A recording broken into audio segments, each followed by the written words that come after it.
সময় তখন 1453 সাল। ইতিহাসের এক গুরুত্বপূর্ণ অধ্যায়। একটি শহর, একটি স্বপ্ন, যার নাম ছিল কনস্টান্টিনোপল। আর সেই স্বপ্ন পূরণের নায়ক সুলতান মোহাম্মদ ফাতেহ আহমদ নামে যিনি। চলুন জেনে আসি কিভাবে মাত্র 21 বছর বয়সে তিনি অর্জন করেছিলেন এই অবিস্মরণীয় বিজয়। কনস্টান্টিনোপল ছিল বাইজেন্টাইন সাম্রাজ্যের রাজধানী। এটি ছিল ইউরোপ এবং এশিয়ার মিলনস্থল। এর কৌশলগত অবস্থান এবং সুরক্ষিত প্রাচীরের জন্য এটি সারা পৃথিবীর মধ্যে ছিল অপরাজেয়।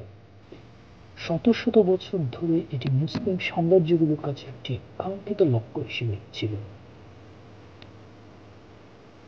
1451 সালে সুলতান মোহাম্মদ সিংহাসনে বসেছিলেন।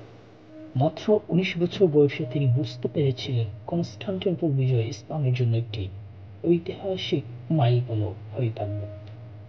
তিনি সেনাবাহিনীকে সুসংগঠিত করেছিলেন, বিশাল কামান এবং একটি বিশাল নৌবহর গড়ে তোলেন। সুলতানের এই পরিকল্পনা ছিল সুনিপুণ এবং চরম ধৈর্যশীলতার পরিক্রমা।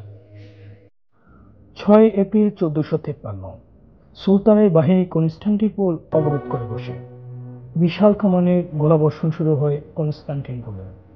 বাইজেন্টাইনরা ছিল দৃঢ়, কিন্তু সুলতানের পরিকল্পনা ছিল তাদের চেয়ে আরো সহস্র গুণ শক্তিশালী। 53 দিন ধরে চলতে থাকা এই যুদ্ধ ইতিহাসের এক অবিস্মরণীয় যুদ্ধ হিসেবে পরিচিত পায়। বাইজেন্টাইনরা গোল্ডেন হর্নের চেইন দিয়ে সাগর রোধ করে রাখে, কিন্তু সুলতান তাদের সেনাদের নির্দেশ দেন পাহাড়ের উপর দিয়ে জাহাজ নিয়ে যাওয়ার জন্য। এটি ছিল এক অভূতপূর্ব কৌশল যা বাইজেন্টাইনদের হতবাক করে দেয়। অবশেষে 29 মে 1453 সালে প্রাচীর ভেদ করে কামান প্রবেশ করে কনস্টান্টিনোপল প্রাচীরে আসে। সুলতান মোহাম্মদ কনস্টান্টিনোপলকে উসমানীয় সাম্রাজ্যের নতুন রাজধানী ঘোষণা করেন এবং তার নাম পরিবর্তন করে রাখেন ইস্তাম্বুল। তিনি শহরকে পুনর্নির্মাণ করেন এবং সমস্ত ধর্মের মানুষের জন্য তা উন্মুক্ত করে দেন।